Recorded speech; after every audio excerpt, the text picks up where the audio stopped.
Alright, so I should have got a picture of myself. That's good. I'm going to cross. And you see the wind and the waves kept most people away, which is great because when I was here the other day and I didn't have any room on my camera to do the filming, it was rather crowded anyway. It was very sunny and it was very hot, and it just wouldn't have been the ideal day to get this. Now, coming along here, with the lake on my left, right, is almost, in a weird way, like Santa Monica Pier. Except there's no pier, but it's like being at Santa Monica, which I was last at 9.5 years ago. That was late January of 2015, but it was already in Southern California, 22 degrees Celsius there, so that was not a problem. And as you heard from the prior footage, the person, he was able to get a picture of me from the other side of the shore store, just like in the Jersey Shore. See? Alright, alright.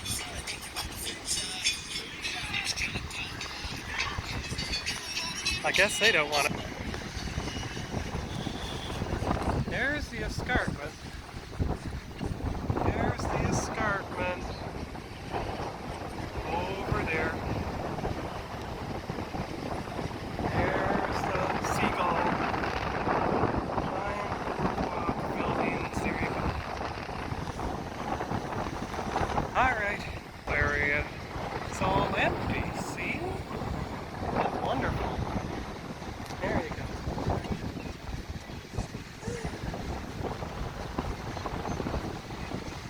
It's so much different than it was, say, 4 days ago on the Wednesday when it was crowded.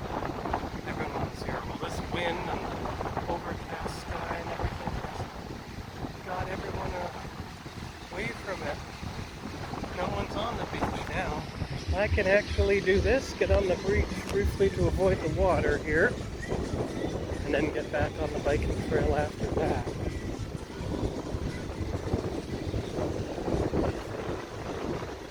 Oh, try not to get sand in my shoes. These things have vents on the top, and the other shoes were torn at the sides, so sand got in either way on either pair. And you might not be able to see except on the big laptop screen, but if you look way out, you can see the aqua color right by the shore, right by the escarpment over there. Alright, so here's where the vehicles can't go anymore. But I can still go this way and find the actual boardwalk. Here's the empty section. Virtually no one on the beach now, especially down here. All the entertainment was behind me. Back that way. Unlike Aurelia, no lifeguards on this beach. There's the beginning of the boardwalk, see? Now, unlike, it's interesting. The boardwalk is at a section of the beach that is uncovered by anyone else. No people, and you can see the blue mats and get down to the beach that way. You can see the deep blue on the horizon. There you go. Info sign. Very faded info sign. You can read some of it. There is an unobstructed view of the entire boardwalk down there. That might be one of the thumbnails. Of course, once I put everything into my computer, I'll find out for sure. Here's some of the sand dunes and stuff. Reminds me of just north of Atlantic City in March of 13. And the colorful garbage cans, see? Kind of like the colored lifeguard stands in Miami in April of 2011. Right. Which I first saw in 2006 on my very first camera. I saved those pictures, but I made sure to get physical photos as well. There's seagulls. go. And there's more seagulls resting on the beach. So I intend to take the boardwalk down to the point where it came to the pine trees and the other parking lots down there. And that way I don't have to get my shoes all covered in sand when I'm walking. As you can see, because of the wind, the sand has actually drifted over the boardwalk here.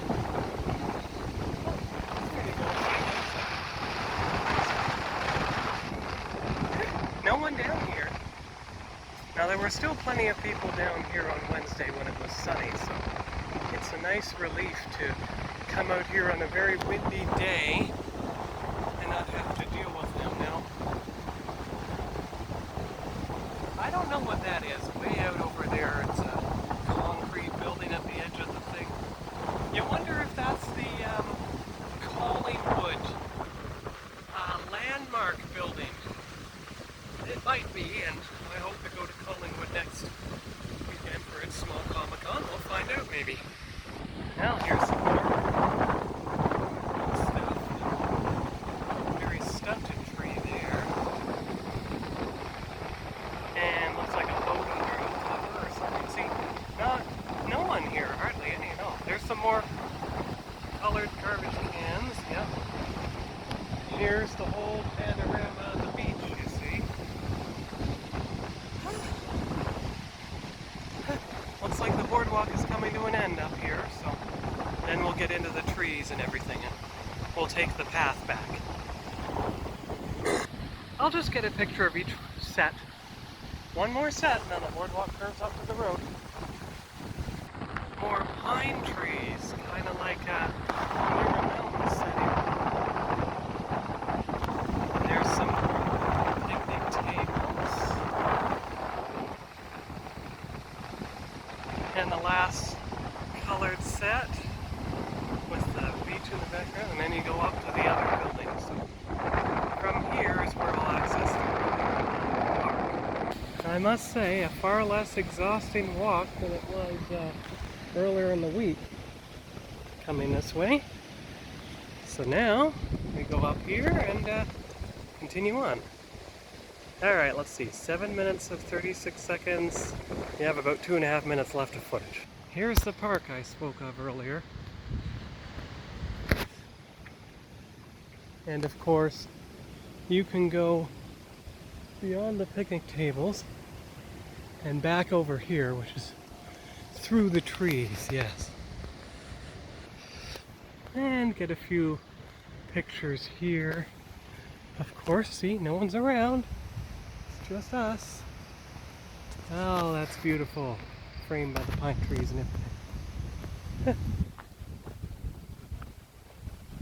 Right up here into the center. It's amazing how much less exhausting it is when it's not hot out.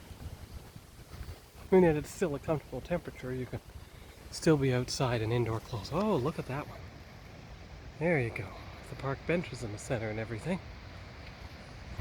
There. So that was part one of Wasaga Beach, culminating in this park here, the Pine Tree Park. I don't know its proper name. And part two, which I'll probably film next weekend, will contain the footage relating to the provincial park itself. And the shorter walk along the boardwalk for that. There's the pine trees. There's access to the beach down there. No, whenever I see the pine trees, it reminds me of growing up in Muskoka back in the 80s. The early to mid 80s. We left in, I think it was July of 86. And we stayed at Wild Echo Lodge for 2 weeks. And then we moved into our house in Aurelia, which was only half an hour to the south of Gravenhurst. Anyway, that's the end for now.